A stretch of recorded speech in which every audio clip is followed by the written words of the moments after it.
এই ৭২-এর সংবিধান ইনহেরেন্টলি এটা একটা আনডেমোক্রেটিক কনস্টিটিউশন। একজন ব্যক্তির হাতে সকল ক্ষমতা অর্পণ করা হয়েছিল মাননীয় স্পিকার।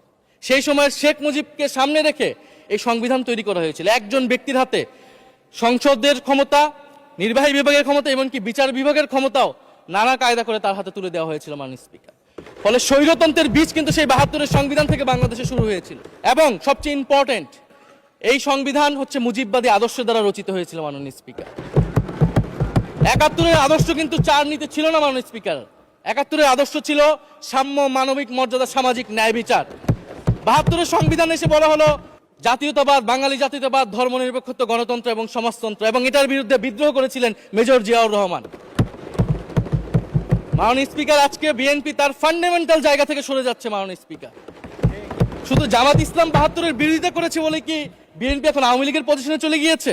আমাদের জানা নেই মাননীয় স্পিকার। ৭২-এর সংবিধানের বিরোধিতা করেছেন বদরুদ্দিন উমর, ৭২-এর সংবিধানের বিরোধিতা করেছেন মাওলানা ভাসানী, ৭২-এর সংবিধানের বিরোধিতা করেছেন কমরেড মুজাফফর আহমেদ, ৭২-এর সংবিধানের বিরোধিতা শত শত মুক্তিযোদ্ধারা করেছেন মাননীয় স্পিকার। ফলে এই ৭২-এর সংবিধানকে বাতিল করার একটা সুযোগ আমাদের এসেছিল ১৯৭৫ সালের সিপাহী জনতার বিপ্লবের মধ্য দিয়ে। জিয়াউর রহমানের এটা একটা ঐতিহাসিক ভুল বলবো মাননীয় স্পিকার, তার প্রতি সম্মান রেখে, যে আমরা সেই সময় সেই অপরচুনিটি মিস করেছি। আমরা একটা গণপরিষদ দিয়ে নতুন সংবিধান করতে পারি না, এবং এই অপরচুনিটি আমরা এই ২৪০০ মিস করেছি এবং এখনো করতে যাচ্ছি মাননীয় স্পিকার।